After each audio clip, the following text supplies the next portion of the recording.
una molestosa que es justamente, muchas gracias por la grabación. Una justamente que es el denotar el tiempo, ¿no? Cuando se esté gastando el tiempo, cuando se esté cumpliendo el término de los 10 minutos que tiene cada una de ustedes para poder presentar su ponencia, aviso, y cuando falte un minuto también daré un aviso, ¿no? Luego de las presentaciones de sus ponencias, abriremos una discusión un poco más amplia en torno a preguntas que puedan existir de personas que se vayan vinculando al espacio o, en su defecto, de ustedes, de entre ponentes, podrían hacerse consultas, aclaraciones o ampliaciones de las exposiciones que tengan a bien presentar el día de hoy y que a lo mejor en el primer momento no pudieron completar. Con ello, primero preguntaría pregunto si es que hay alguna consulta quizás para poder absolverla en este momento, el día de hoy.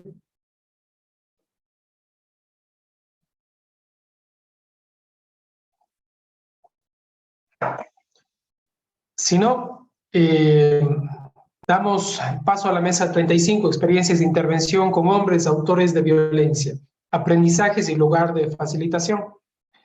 Es una mesa bastante interesante desde la perspectiva de quienes estamos interesados en el trabajo sobre masculinidades, porque al final del día la violencia o las violencias son una piedra de tope en el momento de la intervención, del abordaje, de generar procesos de construcción, de deconstrucción con los autores, actores de esta violencia.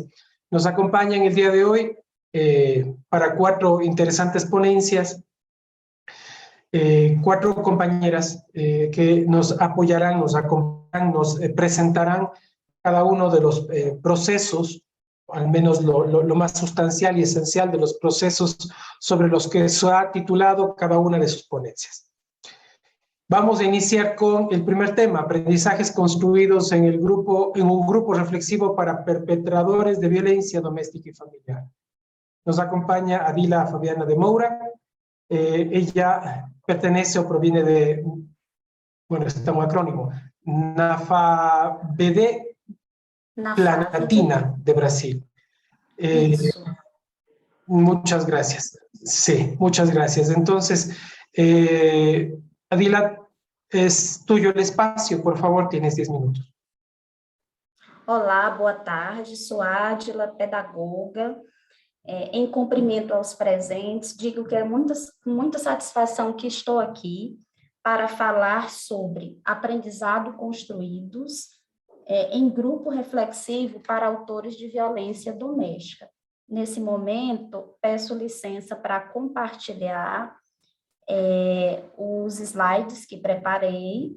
Só um minutinho. Estou preparando aqui a apresentação. Por favor.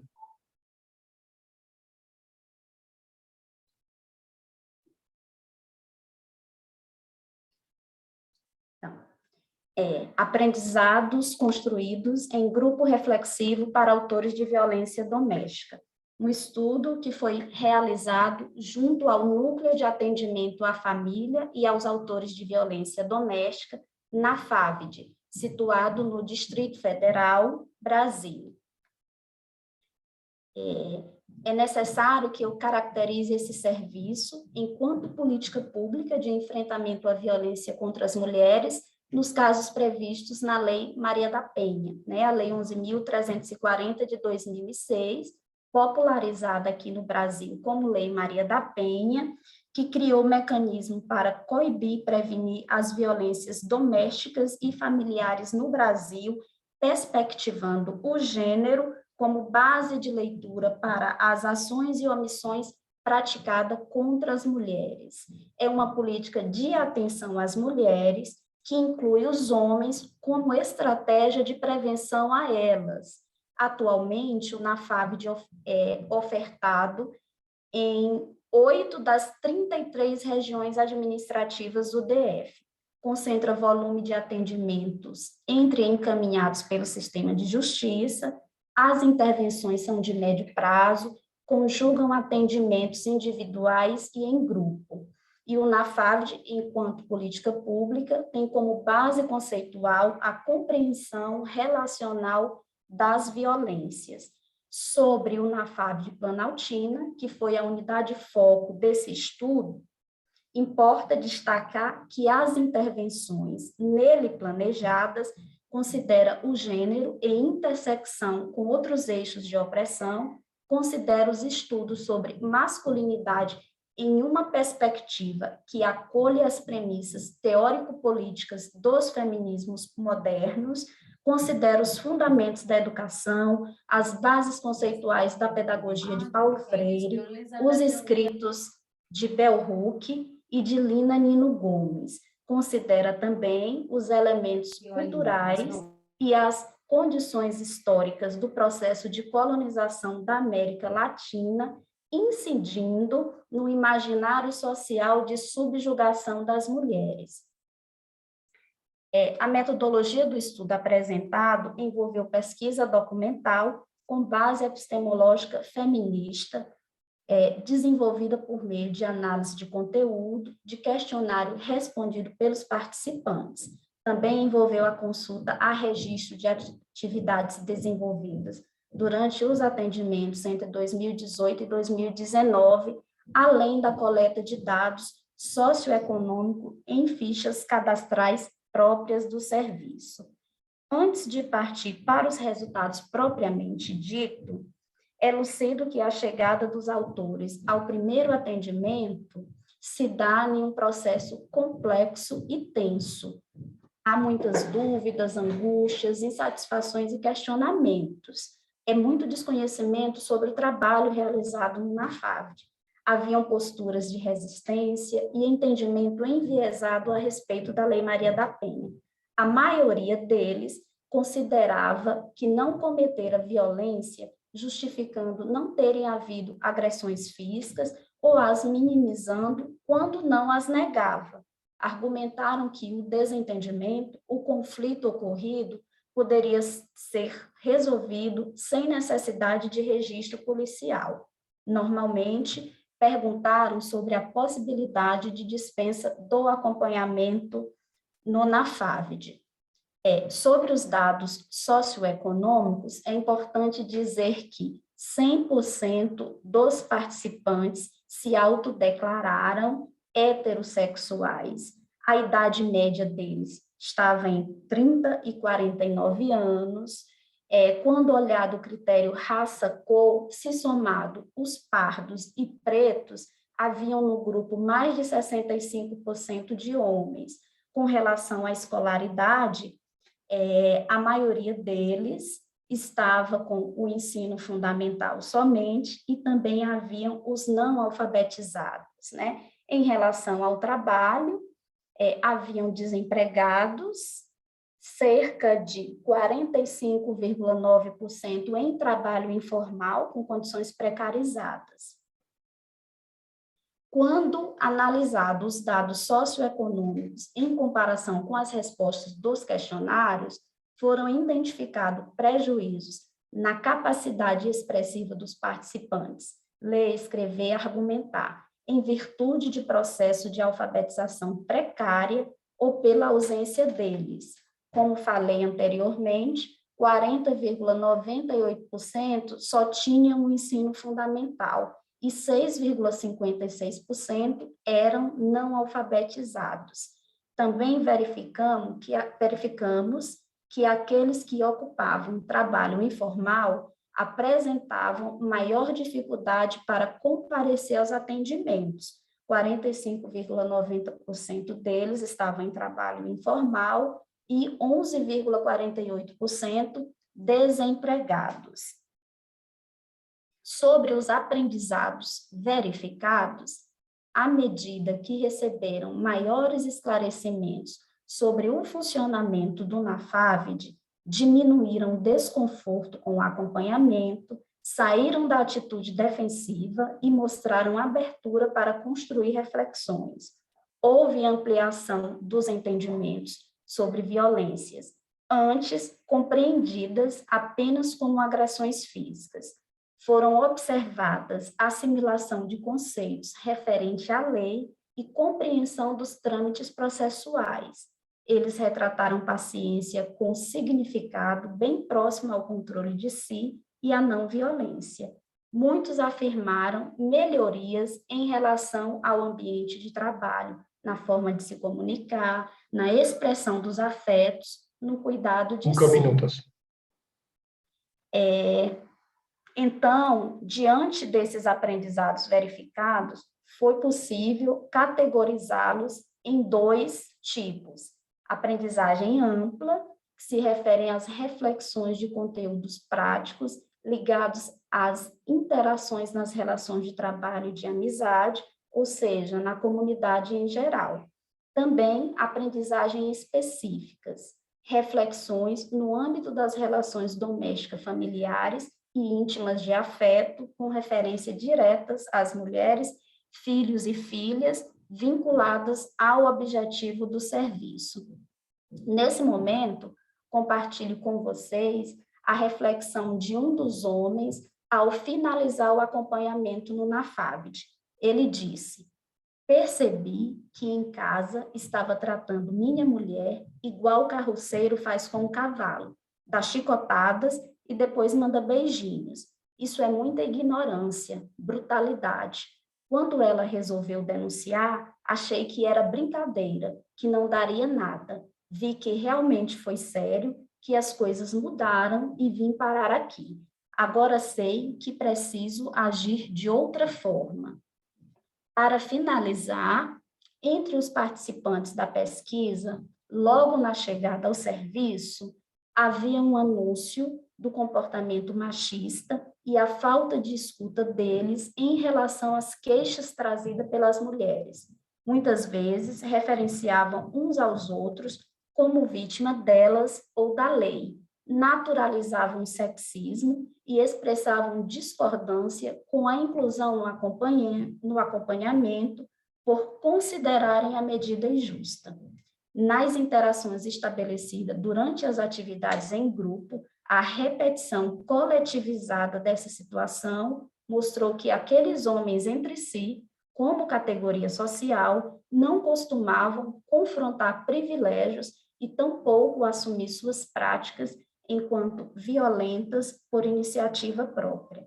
Ao final do acompanhamento, foi evidenciada a construção de habilidades, a ampliação de conhecimento e mudanças nas relações desiguais de gênero, o que pode contribuir para a diminuição e prevenção de novas violências. Essas aprendizagens também indicam a importância das intervenções com dimensão responsabilizante junto ao público masculino que comete violência contra as mulheres. As raízes culturais persistentes e ainda disseminadas por ensinamentos sexistas e racistas das violências de gênero desafiam os homens a aprenderem outros jeitos de se entenderem, de se relacionarem com as mulheres, com as crianças e com os outros homens. Isso exige deles reflexão situada sobre o mundo e o compromisso com a politização das masculinidades.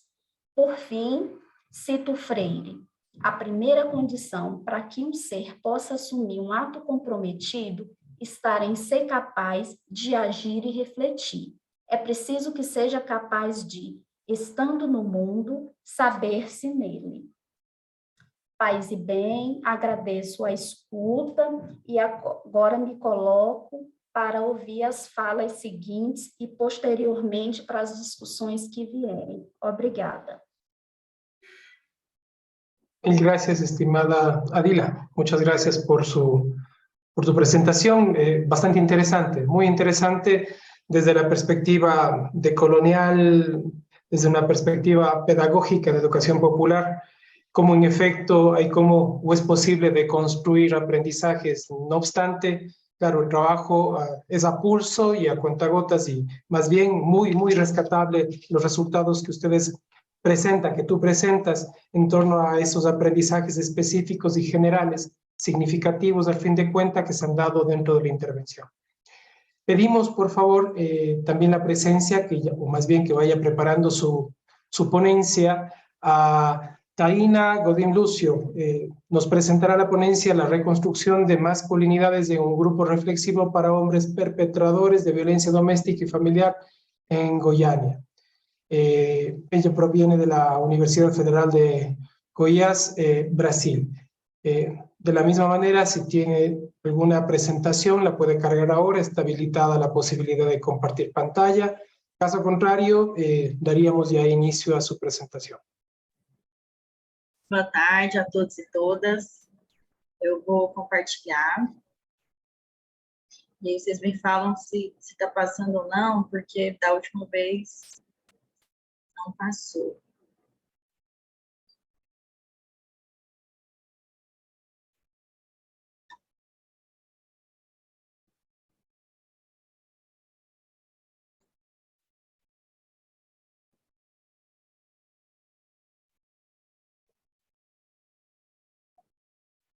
Conseguem visualizar?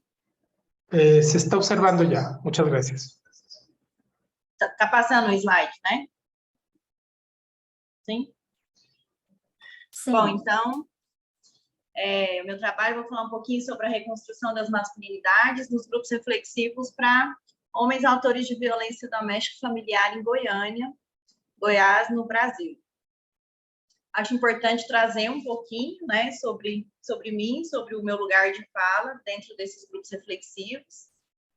Eu sou uma mulher, né, cis, branca, bissexual, de classe média, psicóloga, pesquisadora e brasileira. Aqui eu trouxe um pouquinho o resumo. Isso aqui é um projeto de mestrado que ele ainda está em andamento, né? Então, nessa pesquisa, eu venho etnografando um grupo reflexivo voltado para homens autores de violência doméstica e familiar. Essa observação, ela acontece de forma remota, né, por conta da pandemia. Então, desde o segundo semestre de 2020, esses encontros estão acontecendo de forma remota. E aí, a pretensão dessa pesquisa é etnografar a dinâmica desses encontros, interpretar a narrativa desses homens que participam, em especial o que diz respeito aos sentidos de masculinidade por eles acionados, incorporados e potencialmente ressignificados, localizando tais sujeitos a partir de distintos marcadores sociais de diferença, como idade, classe, raça, escolaridade. Aqui eu trago um pouquinho da discussão de gênero, né, a partir da perspectiva feminista, que a gente consegue compreender o gênero num formato mais performático, né, que a nossa sociedade compreende o que é um corpo feminino, um corpo masculino, quais são as atribuições de masculino e feminino. Para relacionar com essa dicotomia, nessa questão de gênero, eu falo também um pouco sobre relações de gênero, né, para a gente compreender a violência enquanto uso de força de poder e também falar sobre as relações que produzem essas violências. Masculinidades, que é o tema central da minha pesquisa, onde eu busco trazer um pouquinho os estudos, principalmente estudos brasileiros a respeito da masculinidade, né, estudos que, principalmente dentro da antropologia, que é a área que eu atuo hoje, vem sendo discutido agora a partir da década de 80, 90, e, por fim, falar sobre a violência, né, que, principalmente na psicologia, a perspectiva da violência é muito mais complexa, então a gente também analisa alguns conceitos que atravessam, né, essa problemática da violência, as relações, né, o contexto em que esse ato violento aconteceu, a história de vida desses sujeitos, como é que eles chegaram nesses grupos reflexivos, qual a ideia deles em relação à violência. Então, o objetivo do meu trabalho é realizar essa etnografia, pensando o gênero como uma performance mesmo, e também trabalhar a questão dos marcadores sociais e a diferença desses homens nos grupos. Não como uma forma de traçar um perfil desses homens, mas tentar entender um pouquinho quais são esses homens que compõem o grupo reflexivo, né? Que, como eu acompanho já há 2 anos o grupo, a gente vê que, né, são homens geralmente de classe baixa, né, geralmente homens pretos, de escolaridade baixa também, fundamental, médio, completo. Então, problematizar essa questão também, né, principalmente dessa questão da masculinidade hegemônica, que traz o homem branco, cis, hétero, né? E aí, como é que fica esse conflito dos homens que participam desses grupos, dessas discussões que a gente traz nos grupos, e desses marcadores sociais que aparecem durante os grupos reflexivos. O porquê estudar homem, autor de violência doméstica? Eu fiquei feliz que dos que eu participei mais cedo, eram muito mais homens do que mulheres falando, né? E eu estava um pouco apreensiva, e aí agora eu vi que na nossa mesa aqui somos todas mulheres falando sobre grupos reflexivos, falando sobre masculinidades, e veio dessa inquietação mesmo, desde a graduação, onde eu trabalhava com grupos reflexivos para mulheres, né, vítimas de violência, e a partir dessa angústia delas, e também, né, por habitar um corpo feminino, e partilhar também um pouco dessas violências que elas sofriam, e me perceber também nessas violências, me interessou pensar e participar dos grupos dos homens, né, entender como eles falam, como eles se constroem, o que é violência para eles. E aí, no início, foi bem difícil ter essa escuta mais sensível, né, para essas questões, porque eles falam de uma forma muito naturalizada, eles trazem a violência como, né, como algo inato mesmo, do homem, da masculinidade. Então, na verdade, foi essa angústia, né, de pensar essa dificuldade da escuta, dessa naturalização que me trouxe para esse projeto. E aí, esse projeto, né, esse grupo reflexivo que... 5 minutos. Tá, obrigada. Esse grupo reflexivo que eu participo, né, ele veio, como a Adila já falou mais cedo, da Lei 11.340, né, chamada de Lei Maria da Penha. Ele acontece através da Secretaria do Estado de Desenvolvimento Social de Goiás, por intermédio da Superintendência da Mulher e da Igualdade Racial. De forma compulsória, né? Então, esses homens eles estão respondendo a algum processo relacionado à violência doméstica. Eles possuem uma carga horária que eles precisam cumprir, né? Cerca de 75%, então eles precisam ter essa participação dentro dos grupos. A metodologia que a gente utiliza são cerca de 12 encontros que a gente realiza, com duração de 1h30 cada encontro, em torno de 10 a 12 participantes. Acontece no formato online, pela plataforma Zoom. É um grupo coordenado por mulheres, que é algo também que eu tenho pensado muito sobre, né? Como que funciona para esses homens entrar num grupo, né? Estar respondendo um processo por violência doméstica e entrar num grupo coordenado por mulheres. E aí nós somos 3 psicólogas e uma advogada. E aí, cada encontro, a gente aborda um tema, então a gente fala sobre a Lei Maria da Penha, sobre os tipos de violência, conjugalidade, masculinidade, paternidade, álcool e outras drogas, enfim.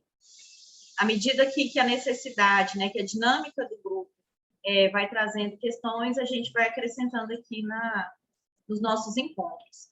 E aí é interessante pensar a trajetória dos grupos, porque apesar de cada grupo possuir a sua dinâmica, né, claro que cada grupo, com cada participante, ele flui de forma diferente, a trajetória é sempre muito parecida. Então, esses homens chegam no grupo com essas palavras, se sentindo muito injustiçados, né, eles já chegam com devia ter a Lei João da Penha, devia ter um grupo reflexivo para mulheres, e aí a gente faz leva essa informação de que, de fato, existe grupo, sim, para as mulheres, que elas também participam, né? A gente entende e tenta trazer para eles essa questão da Lei João da Penha, né? De como é que eles podem, como é que a gente pode trabalhar isso com eles. Então, no decorrer dos encontros, o bacana do grupo é justamente essa virada dos homens em si. Claro que não são todos, mas a grande maioria. No decorrer dos encontros, no decorrer das nossas reflexões, a grande maioria começa a se perceber a partir do relato do outro, né? Então, o outro fala, e eles vão se percebendo, eles vão se familiarizando, né? Vão criando vínculos, e aí começa a ter o início da responsabilização, né, da identificação da violência, porque até então eles não identificam o ato cometido como um ato violento. Então, eles começam a perceber esse ato violento, eles começam a perceber que, de fato, eles são responsáveis por aquilo que fizeram, que, de fato, o que fizeram foi uma violência.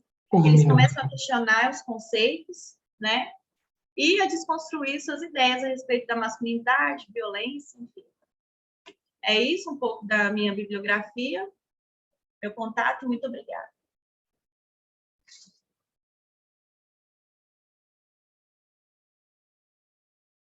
Muchas gracias, estimada Taina. También interesante la propuesta desde lo metodológico, ¿no? Desde técnicas etnográficas, la perspectiva de poder interseccionar algunas categorías durante el decurrir de la investigación y también el cómo a través de aquello se interpretan los significados de la violencia desde la cotidianidad de los hombres, ¿no? Entonces, con ello agradecemos su participación y también damos la bienvenida a María Beatriz Cositorti, ¿sí? Si no estoy mal, si no pronuncio mal.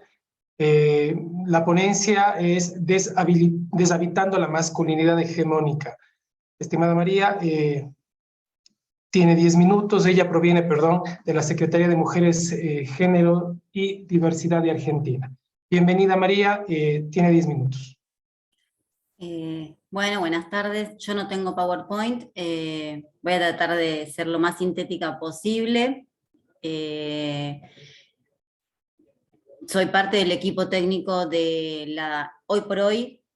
Pertenecemos a la Secretaría de Mujeres, Géneros y Diversidades del municipio de Moreno. Nosotros somos parte de la provincia de Buenos Aires, de la República Argentina. Estamos en un distrito a 30 kilómetros de la ciudad capital. Nuestro distrito tiene 600.000 habitantes, como para poner en contexto de qué lugar y qué región estoy caracterizando.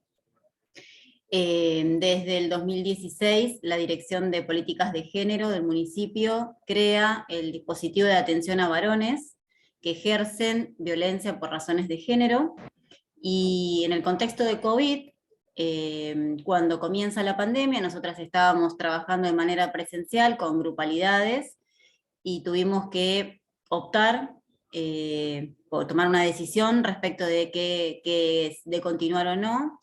Elegimos y decidimos en función de la situación de la coyuntura actual del distrito, de ese momento, sostener el espacio virtual, y lo que nos parecía interesante era poder experimentar algo inédito, justamente habitando una nueva manera de acercarnos a estas grupalidades que se compusieron en ese año 2020 y 2021 de 20 participantes, porque en el primer cuatrimestre, si bien funcionábamos de manera digital, solamente por WhatsApp, teníamos que crear, nosotras también como metodología de trabajo, nuevas formas de acercarnos a esta manera de deshabitar el abuso de poder, los mitos de esta masculinidad hegemónica, y aún más, simultáneamente, también registrar sus emociones, sus sentimientos respecto de esa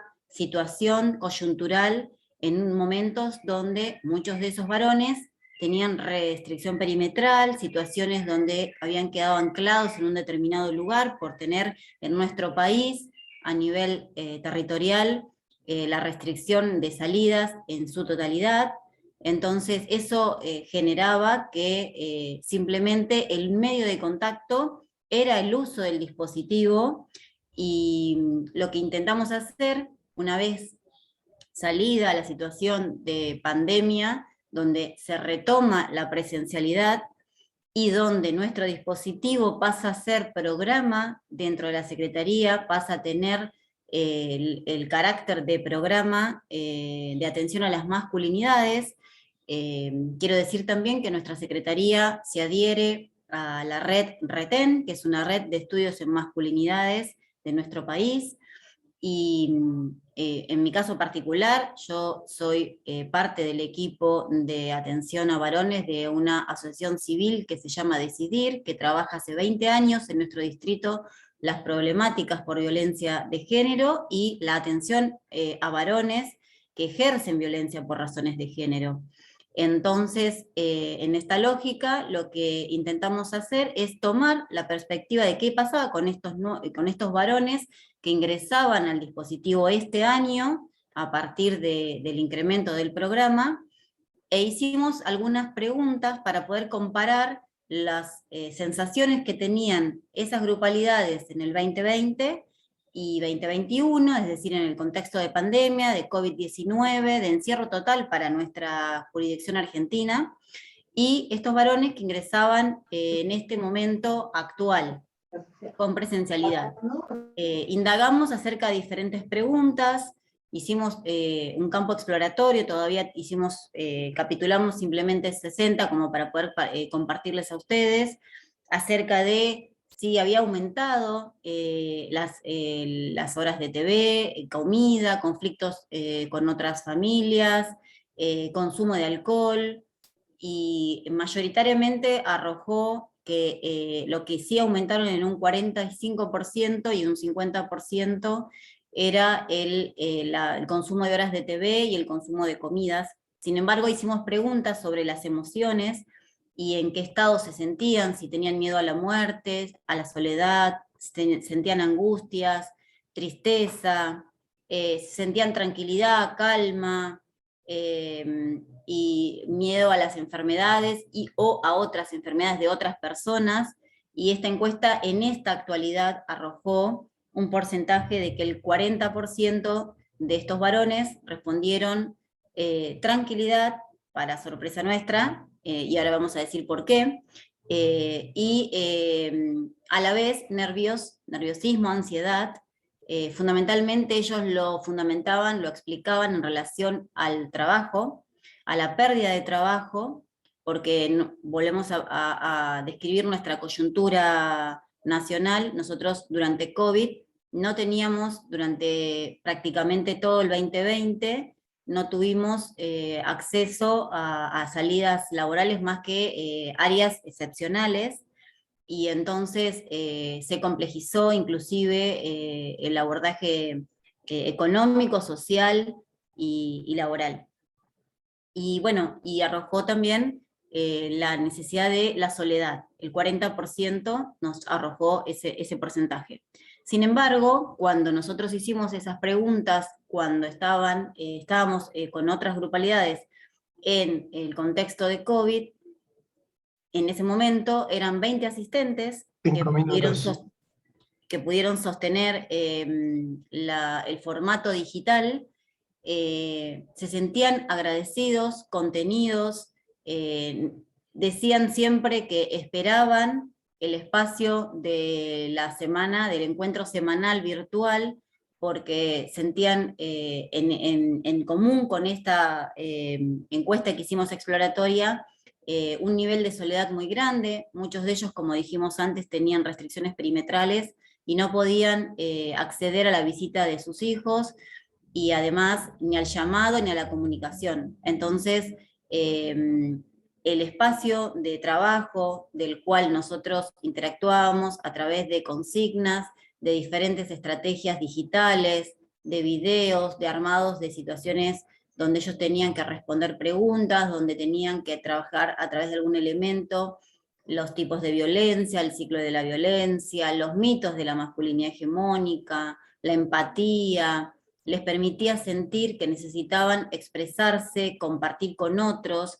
y manifestaban la necesidad de estar con otras personas, y fundamentalmente el espacio les sirvió como un ámbito de contención y de sentirse en red, ¿no? Sentían la necesidad de adherencia al espacio grupal, y fundamentalmente se podía visibilizar esta cuestión que se investiga sobre la sociabilidad en la masculinidad.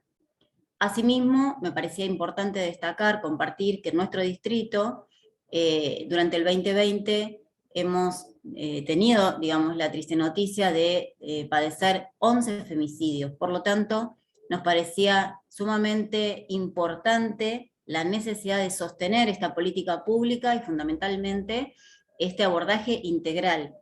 Cuando pensamos en un abordaje integral, pensamos en la necesidad de abordar a todas las partes, a las mujeres que necesitan la necesidad de reparar ese daño, digamos, su autonomía, su empoderamiento, y a los varones que necesitan interpelarse, de construir, fundamentalmente reparar el daño en términos de reconocimiento y rupturar su subjetividad. Esa ruptura en su subjetividad necesita de un proceso grupal a largo plazo. No estamos pensando en espacios a corto plazo. No es una cultura light en términos de 4 encuentros, 5 encuentros, sino estamos pensando en un proceso de año y medio, 2, de interpelar si es necesario y articular con otras estrategias territoriales. Nos parece sumamente enriquecedor el abordaje en red, en términos de articular con los servicios que brinda nuestro distrito, en términos educativos, reeducativos, de salud, sociales. Eso hace pensar en la posibilidad de una reparación del daño en términos promocionales, y pensar en una masculinidad libre e igualitaria en términos de derechos, y en clave de perspectiva de género.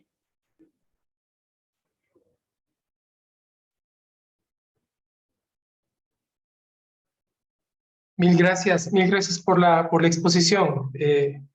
Bastante clara, comprensible y entendible. Yo creo que es uno de los motivantes por los cuales el coloquio tiene justamente el nombre, ¿no? De interpelar. Es lo que pasó durante la pandemia, cómo tuvieron metamorfosis varios procesos de intervención. Lo que María nos ha presentado da cuenta de aquello, ¿no? De esa necesidad de tener adaptaciones metodológicas, porque los procesos no son de corto alcance, son de larga data. O sea, las transformaciones o modificaciones socioculturales apuntan allá. También ha marcado, al menos rescato dentro de mis anotes, la necesidad de trabajar en redes comunitarias, y también un piso social, un piso de articulación social entre servicios dentro de un entorno, una ciudad intermedia, ¿no? O una comunidad intermedia de 600.000 habitantes. Me parece que esos pisos sociales, esas redes de cooperación son más eficaces que en ciudades mucho más grandes, o en ciudades o en pueblos más pequeños, en donde la institucionalidad es vaciada. Entonces, muy interesante la propuesta, María. Gracias por su participación. Gracias. Muy gentil. Pedimos, por favor, a Raiza Notab que pueda ya preparar su presentación. Nos acompañará con la ponencia del lugar de la interseccionalidad en la formación de facilitadores de grupos reflexivos para hombres perpetradores de violencia doméstica y familiar.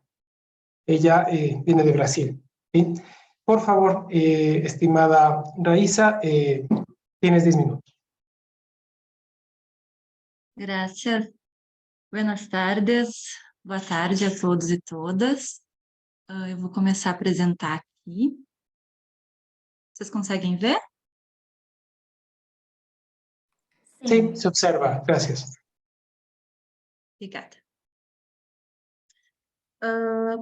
Esse trabalho que eu venho apresentar aqui é um relato de experiência da construção e implementação de cursos de capacitação para equipes facilitadoras de grupos reflexivos para homens autores de violência em municípios do estado de Goiás, entre 2018 e 2022. O título dessa apresentação é o lugar da interseccionalidade na formação de facilitadores de grupos reflexivos para homens autores de violência doméstica e familiar. E eu quero contar um pouquinho desse contexto para vocês. Os grupos partiram essa construção e implementação, ela partiu da criação do NEINTER, que é um núcleo interdisciplinar de pesquisa e ensino em políticas públicas e interseccionalidade. Foi fundado em 29 de agosto de 2018 por duas pesquisadoras, né, a Mayla Chaveiro, que pesquisava na época relações étnico-raciais em infâncias, e por mim, que pesquisava a violência doméstica e familiar e também tinha algumas experiências profissionais na área da violência doméstica e familiar desde a graduação e que passei a trabalhar com grupos reflexivos a partir do mestrado. Os nossos pilares são a interdisciplinariedade, a interseccionalidade, as políticas públicas embasadas no contexto social local e o ensino baseado em pesquisas. A gente unindo as nossas experiências, a gente passou a olhar para o problema da violência doméstica e familiar, para tentar entender, então, quais são essas raízes, o que a gente pode pensar sobre essas raízes da violência doméstica e familiar no Brasil, e aí a gente entende enquanto pressupostos da construção desse trabalho e que embasam tanto as nossas pesquisas quanto posteriormente as formações, a pensar esse problema enquanto uma complexidade da formação sociohistórica da América Latina, fundada na colonização, na desumanização de pessoas não brancas, no epistemicídio de cosmovisões não ocidentais e nas suas heranças, no racismo estrutural, na família nuclear como norma, na organização patriarcal e cis-heteronormativa das relações sociais. A gente se baseia, aqui até trouxe um excerto do texto da Viveiros Vigoia, que eu acho que exemplifica muito essa construção teórica. Eu acho que ela é uma das autoras que mais desenvolve essa perspectiva, por mais que a gente embase a nossa atuação em uma multiplicidade de pesquisas. Então, pensando a violência doméstica e familiar a partir desse contexto, a gente entendia enquanto estratégia políticas públicas pautadas na interseccionalidade, né? E a interseccionalidade aí, então, a partir de algumas autoras, a Viveiros Vigoia, a Patrícia Hill Collins, a Carla Cotirene, a Lélia Gonzalez, e também a Oyeyumi, a partir dessa concepção que ela traz sobre gênero e família nuclear. E aí também entendendo as masculinidades dentro desse contexto, né?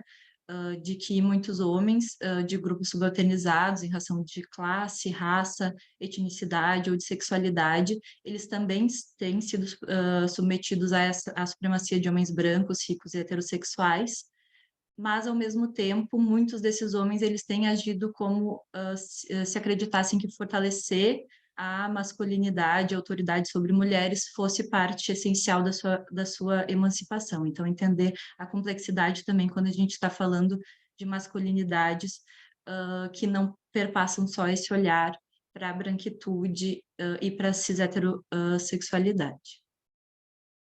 Então, o processo de articulação da implementação dos cursos perpassou por várias fases, né? Tanto de articulação da rede local e da construção do curso.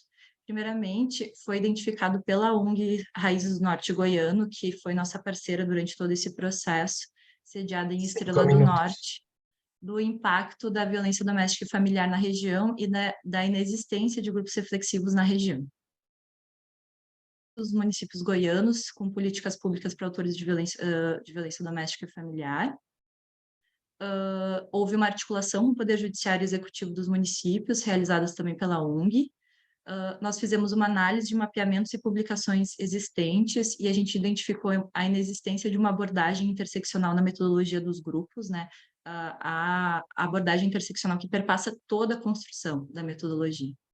E aí, a partir de então, a gente construiu uma metodologia interseccional de grupos reflexivos e iniciou uma metodologia de formação de profissionais que, a partir do contexto social local, ou seja, a cada curso foi sendo adaptado e a cada curso a gente foi repensando também essa metodologia a partir das dificuldades que os profissionais de cada região traziam, e a partir dessa compreensão, que era conjunta também com os profissionais que participavam dos cursos, sobre as masculinidades locais, sobre como a violência se localizava em cada contexto.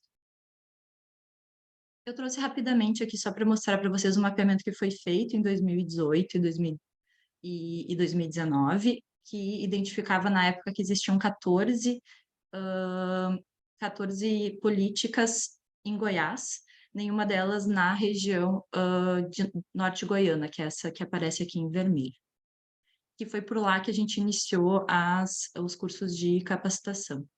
Aqui eu trouxe só algumas imagens dos cursos. Os primeiros cursos eles foram presenciais em 2019, e a partir de 2020 a gente iniciou uma transição, então, em contexto de pandemia, para pensar esses cursos e essas metodologias para o formato online.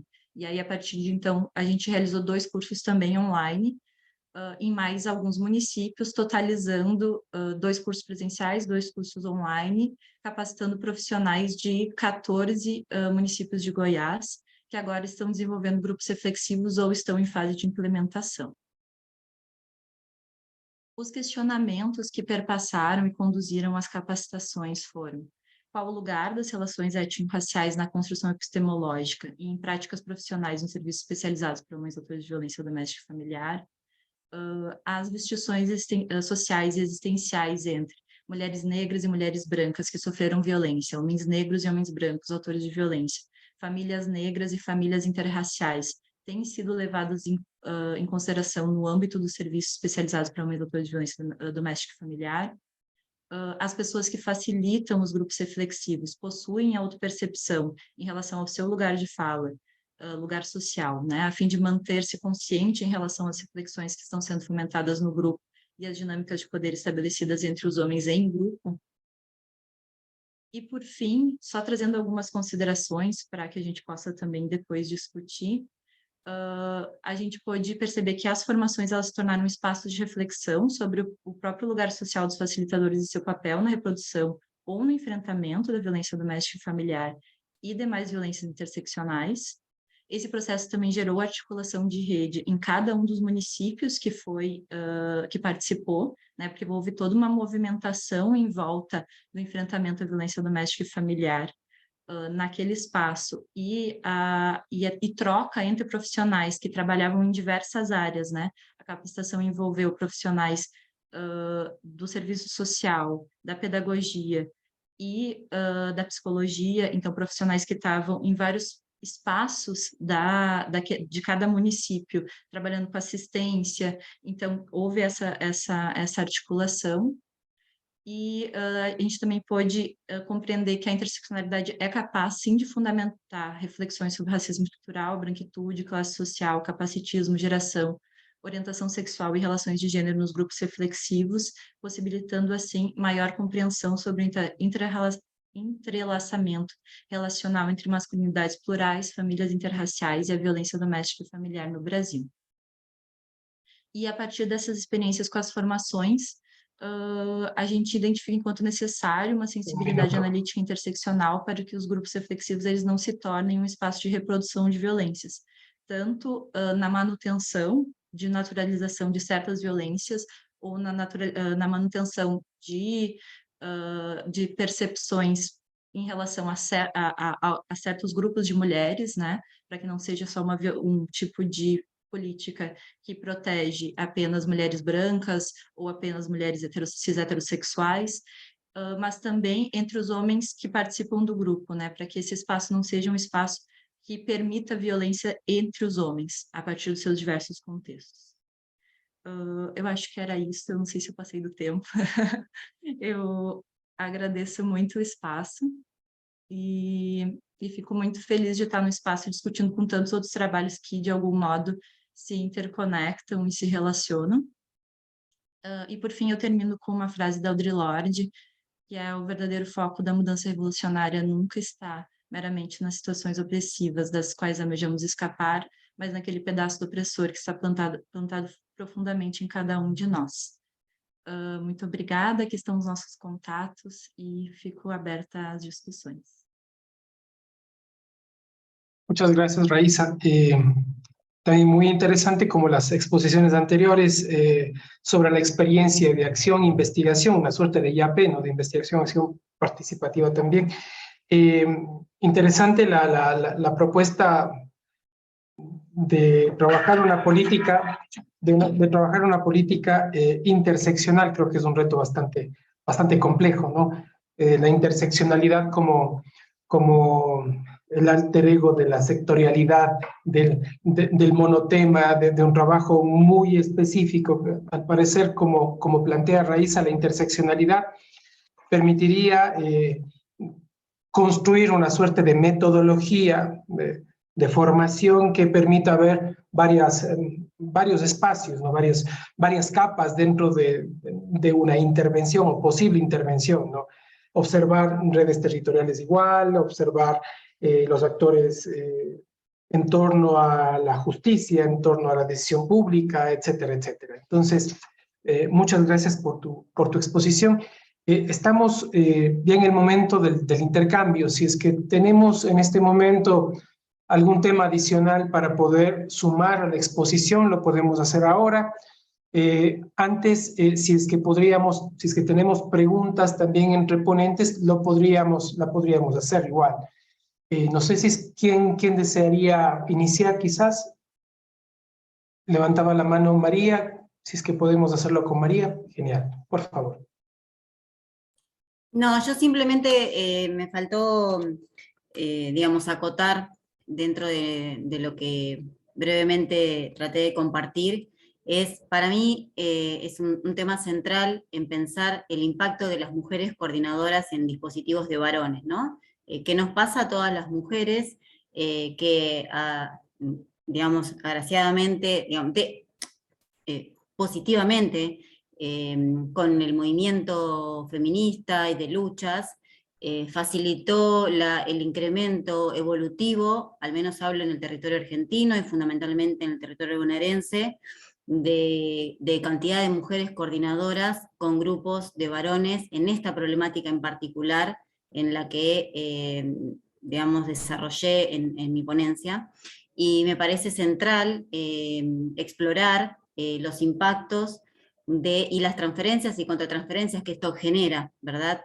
En el imaginario de pensar en esta cofradía entre varones, se charla entre varones, con coordinadores varones, y la imagen de una mujer, ruptura, esta lógica hegemónica. Eso solo quería aportar. Muchas gracias, muchas gracias. De pronto, Adila, Taina, Raiza, si es que ustedes gustan también, podrían acotar parte de lo que en su exposición quizás quieran reforzar.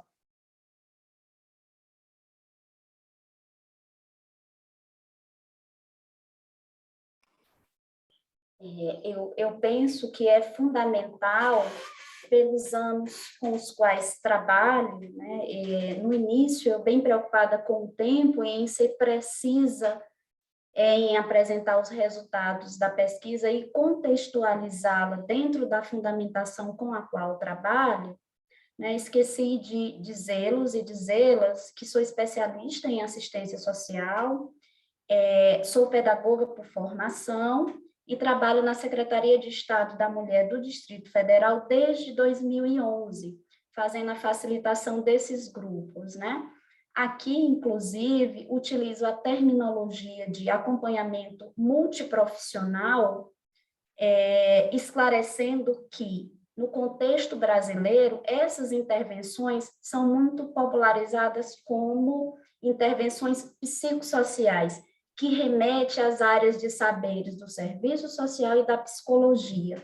Como entendo que essas intervenções elas precisam ser olhadas de forma complexa, hoje me junto a um grupo de pesquisadores que caracteriza esses acompanhamentos como multiprofissional, porque além de complexar a leitura, né, também inclui outros profissionais, a exemplo do NAFAVD, que trabalham diretamente com o atendimento dos homens, né? Como os nossos agentes sociais e os técnicos administrativos, que em algum momento também participam e têm contato com esses homens. Lembro ainda que, nesse serviço, atendemos tanto os autores de violência doméstica, como as mulheres em situação de violência doméstica que são encaminhados, a partir de uma metodologia muito própria, porque a Lei Maria da Penha, né, ela traz como um instrumento jurídico as medidas protetivas de urgência.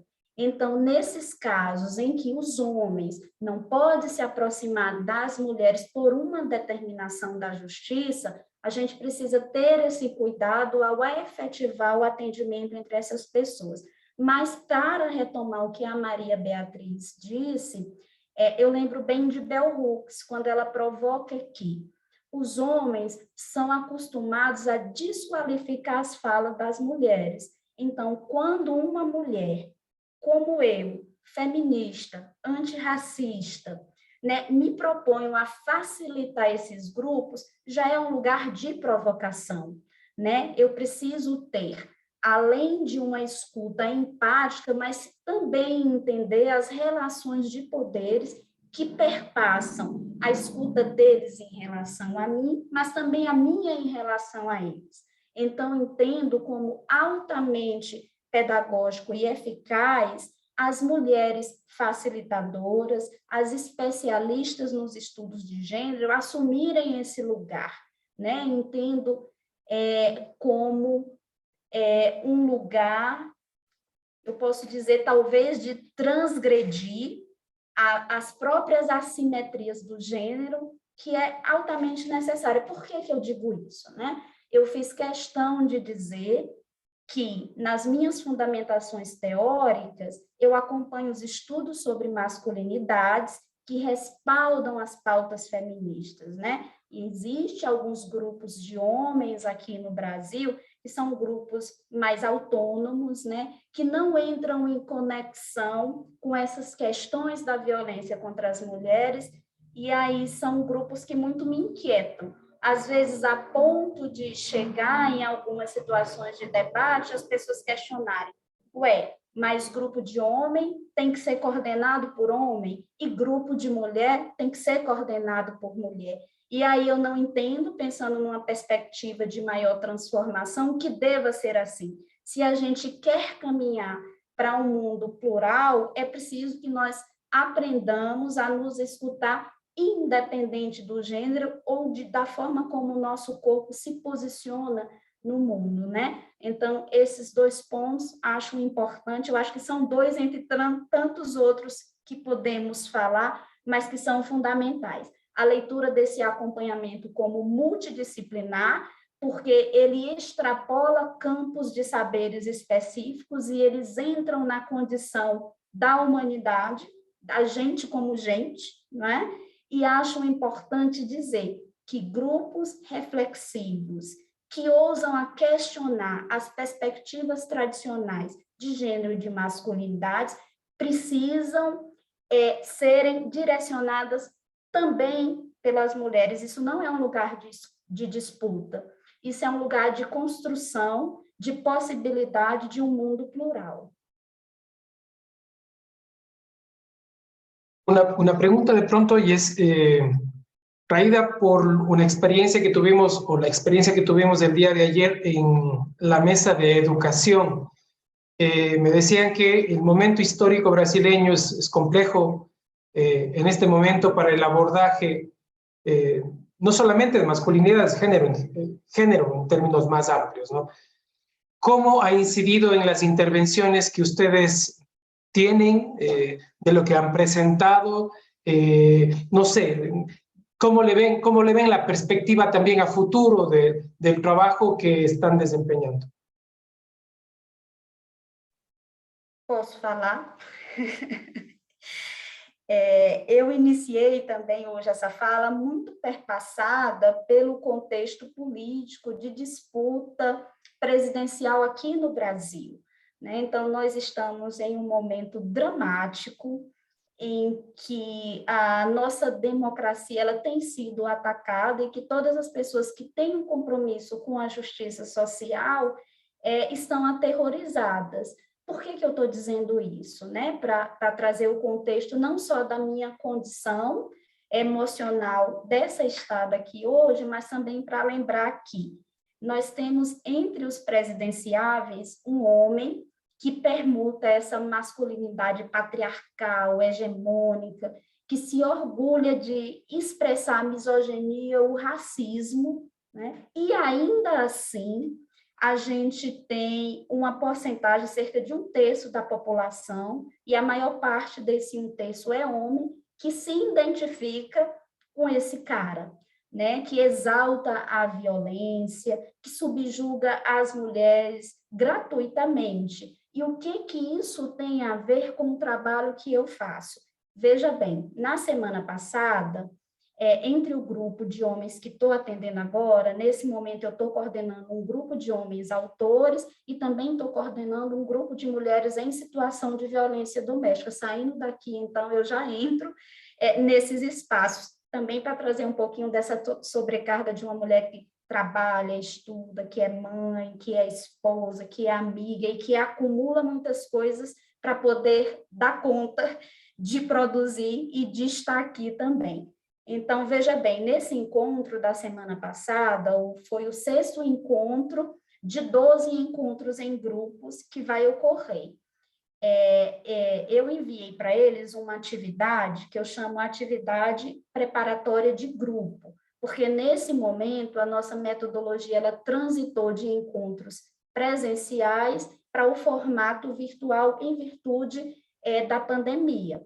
Então, pensando nesses encontros que têm ocorrido às terças-feiras com os homens, na sexta eu envio uma atividade preparatória anterior e peço que eles respondam essas atividades, aí uma pergunta reflexiva, que eles retornem essa resposta como o princípio do que vai ser discutido no grupo. Então, enviei um vídeo adaptado. Aqui no Brasil, esse vídeo se chama Precisamos Conversar com os Homens. Fiz uma adaptação de alguns pontos que entendi serem importantes para a discussão no grupo.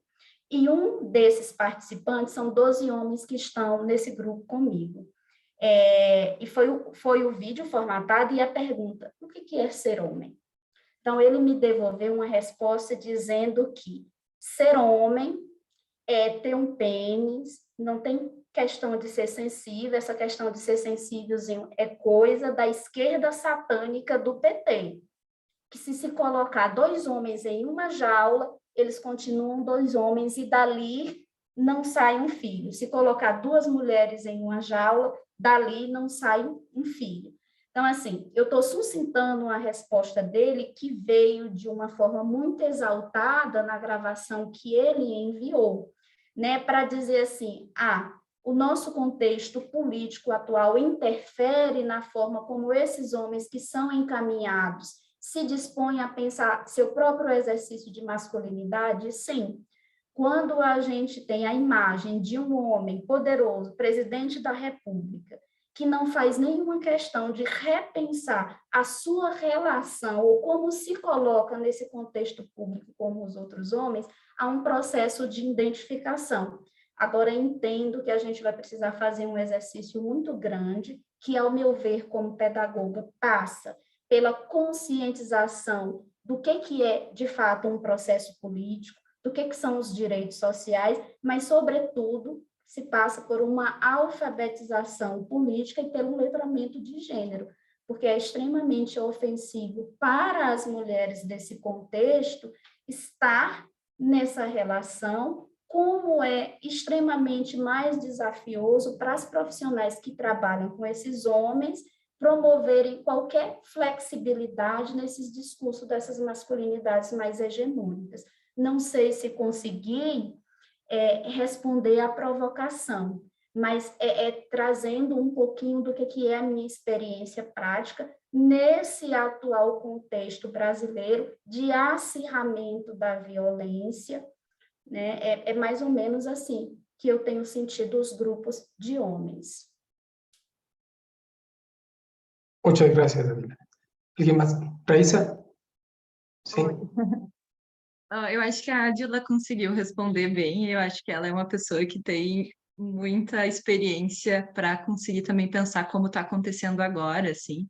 E trocando muito com a Adila também, eu sinto muito a diferença eu realizei a minha tese no serviço que a Adila trabalha e em um outro serviço do Brasil, né? Eu fiz a minha pesquisa de tese nesses espaços. E era um outro contexto, assim, a Adila falando sobre o trabalho que ela tem que realizar agora e o trabalho que era possível realizar em 2018, que foi antes dessa entrada desse governo atual, a gente já consegue ver uma diferença muito forte, assim, e aí eu vejo desse lado mais de fora em relação ao serviço que a Adila trabalha.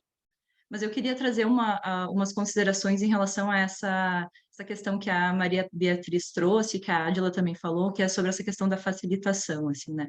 Porque eu fiquei pensando em relação, inclusive, a esse trabalho que não é, nesse momento, né, uma facilitação de grupos reflexivos, mas é esse papel de facilitadora, formadora de facilitadores, né? E de pensar quanto da complexidade desse lugar também, dependendo do lugar social que a gente ocupa e do lugar que a gente está realizando esse trabalho. Eu acho que eu não deu tempo ali na apresentação de contextualizar tão bem o espaço que a gente foi fazer essas capacitações, né? Mas se trata de municípios de 2.000, 3.000, até 10.000 habitantes no interior do Brasil, em espaços em que não existem, a maior parte deles, qualquer política especializada de atendimento à violência doméstica e familiar.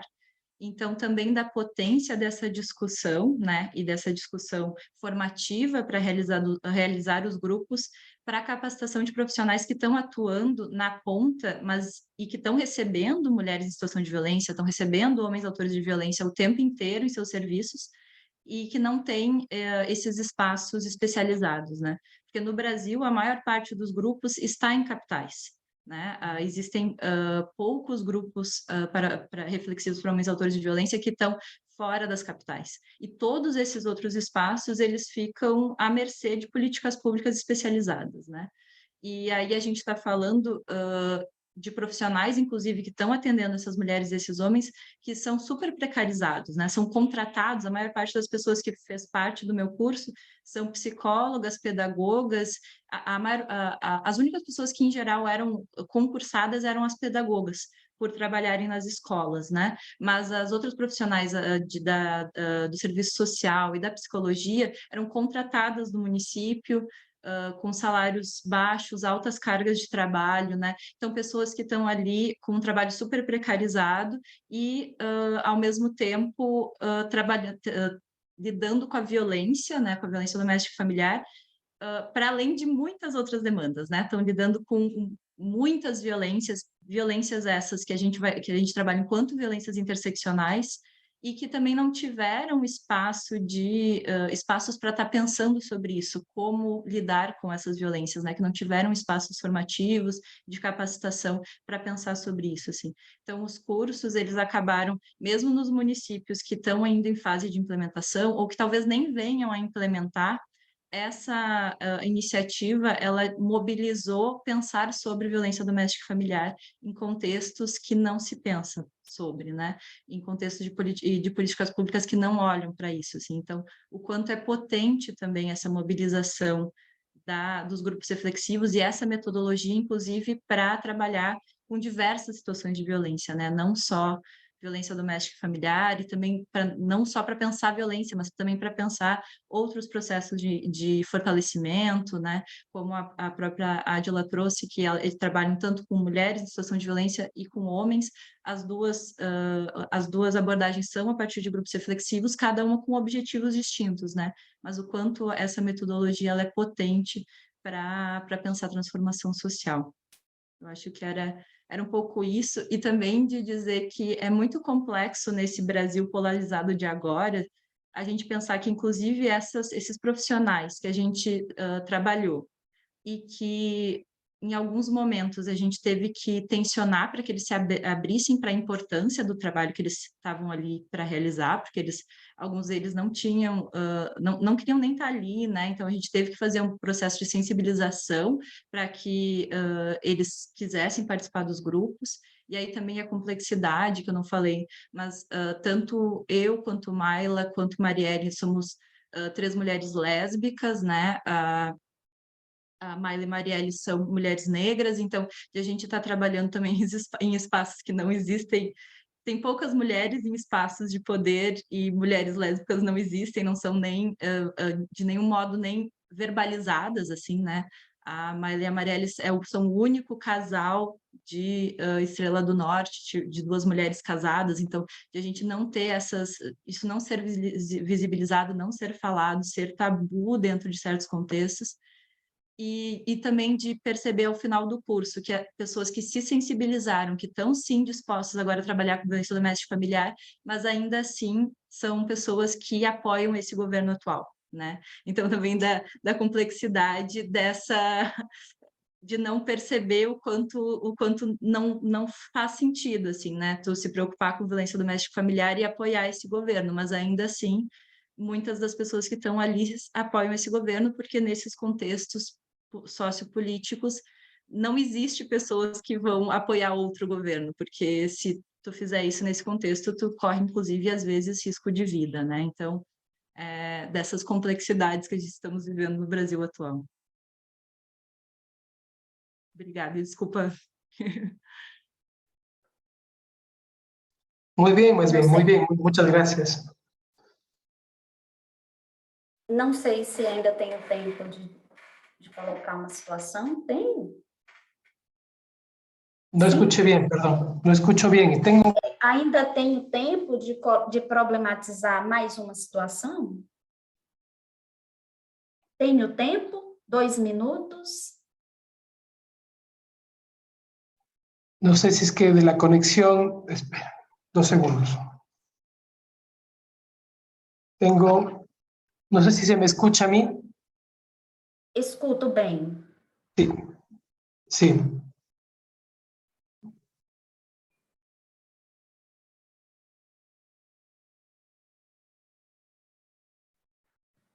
Allí, no sé si me puedes repetir, por favor. Tengo problemas de audio con esta computadora a veces, entonces. Dijo si tenía un minuto más para hacer una pregunta, una problematización. Sí, no hay problema, no hay problema. Yo también quería aportar algo más. Sí, sí, por favor, continúe. Tá, então, só chamando a atenção desse contexto de precarização dos serviços públicos brasileiros de atendimento às mulheres em situação de violência, quando entrei no NAFAVG, em 2011, éramos 11 unidades, havia um plano distrital de política para as mulheres que previa a ampliação dos NAFAVGs, e o fato é que hoje nós somos 8 unidades. Então, o serviço que era para ser espalhado pelas 33 regiões administrativas do DF, hoje só existe em 8 regiões, né? E nós estamos falando da 5ª unidade brasileira, que tem o maior número de violência contra as mulheres. Então, a gente tem uma política que está em processo de desfinanciamento. Ao tempo que essa violência cresce, a política ela sofre um desfinanciamento, né? E esses recursos que foram diminuídos, além de terem sido diminuídos, a gente tem alguns institutos aqui de pesquisa, como o Centro Feminista, o Cefêmea, e o INESC, que acompanham a execução orçamentária de política para as mulheres no Brasil. O que eles mostraram? Que os recursos foram diminuídos e que os poucos recursos que foram canalizados para essas secretarias não foram executados, né? Então, veja como nós estamos em um contexto absolutamente preocupante em relação a isso, de crescimento de violência contra as mulheres e de desfinanciamento e fechamento das políticas públicas, né? Lembrando que o NAFAVG, ela é uma política pública que faz parte da estrutura do Estado e ainda assim nós estamos fechando unidades, muitas vezes por decisão equivocada da própria gestão, mas como sintoma desse contexto que estamos vivendo atualmente na política brasileira. Muchas gracias. María, por favor. No, me parece re interesante el intercambio que vamos teniendo entre los participantes, porque creo que a la vista de lo que uno va viendo, digamos, las consecuencias de la pandemia en términos globales, si bien cada estado, cada región, cada país tiene su propia coyuntura social, política, económica, cultural, interseccional, hay algo que en América Latina evidentemente está mostrando que tiene que ver con lo mismo que estaba hablando Atila recientemente en este último mensaje, sobre la precarización de las políticas públicas, es decir, a pesar de que uno va tratando de innovar, ser creativo y ser a la vez resiliente a la forma de pensar propuestas para seguir deconstruyendo esta masculinidad hegemónica. Por lo menos lo hablo desde el lugar que a mí me compete. Siguen faltando recursos para poder seguir, digamos, apostando a una masculinidad distinta, distintiva, en términos de respeto, en términos de amorosidad, en términos de libertad, en términos de consensos, y eso hace que se siga visibilizando la desigualdad, aunque parezca entre los varones cis y las minorías y las mujeres y los colectivos de las disidencias. Esto hace que se necesite seguir sosteniendo abordajes, dispositivos, pensar estrategias de formación fundamentalmente en términos de la sexualidad, la diversidad sexual, y pensar alternativas de cómo seguir rupturando los micromachismos, estas microrelaciones de poder, como posteaba Luis Bonino Méndez, que justamente aduce a pensar esta violencia invisible que socava la naturalización de las prácticas en la convivencia cotidiana, ¿no? Esto se puede plasmar en la violencia doméstica, es decir, en lo que sucede en la cotidianidad, en las relaciones de pareja, afectivas, vinculares. Así que me parece como interesante tener estos espacios de debate, de llevarnos de cada región, de cada territorio, prácticas, líneas, ideas. No es casual que estemos siendo mujeres y mujeres del colectivo las que estamos aquí presentes, los que estamos aquí presentes, pensando en rupturar estas prácticas machistas. Nada es casualidad, es decir, hay algo de del feminismo, de los movimientos, de las rupturas que se vienen dando en estos movimientos, en esta, digamos, sociedad patriarcal, que hace que nos estemos interpelando nosotras también, quienes estamos acompañando esos espacios, estas formaciones, y que a la vez apostemos a continuar en esta lógica de lucha, ¿no? Desde nuestro lugar de trabajo, de nuestro lugar de formación, nosotros también formamos, capacitamos, pero sin embargo apostamos al cambio, a la adaptabilidad inclusive. Bueno, eso quería aportar. Genial. Solamente quisiera hacer más bien un comentario a lo que acaban de decir ustedes, y María sobre todo, porque además coincidimos en parte de lo que decían. Si bien las políticas públicas que ustedes denotan, comentan y además cualifican como políticas en crisis, ¿no? Dado el desfinanciamiento, de pronto vaciamiento de contenidos, de pronto conflictos psicosociales presentes dentro de contextos más grandes o más específicos como los familiares, etcétera, etcétera. Algunos países como el nuestro está vaciado de política pública, no solo de contenido de política pública o en la política pública, sino hay ausencia de política pública. Tenemos un ministerio que se encarga sobre todo de temas en donde ya la violencia ha detonado lo más cruel del ser humano, ¿no? Pero que no se preocupa del trabajo de prevención que en gran medida observo que hacen los relatos que ustedes colocan, ¿no? Es política pública preventiva en un primer momento y en un segundo momento ya cuando se decantó la violencia. No tenemos acá esto. Más bien yo observo con bastante optimismo la posibilidad de que esto se pueda percolar a cada uno de los territorios en donde no tenemos todavía ese desarrollo específico de políticas en torno a masculinidades. Y doy mi experiencia si de pronto sirve como didáctica, ¿no? Yo fui más bien docente en la carrera de Género y Desarrollo. Yo daba la cátedra de masculinidades y es una novedad absoluta dentro de la universidad que tiene más de 160 años de vida, ¿no? Entonces, Si es que eso tenemos dentro de la academia, que es en donde se construye todos los constructos para interpelar la sociedad, las realidades sociales, las verdades, para apelar a la decolonialidad, etcétera, etcétera, dentro de las instituciones públicas es mucho peor. Más bien yo felicito el trabajo que ustedes hacen, la capacidad y posibilidad que ustedes han tenido para poder transferirnos a quienes estamos observando ahora, pero también a quienes nos van a observar luego, todas sus experiencias y capacidades críticas dentro de su línea de intervención, ¿no? Eso, no sé si es que alguien más quiera participar, estamos todavía con tiempo, si no podríamos ir cerrando ya el espacio.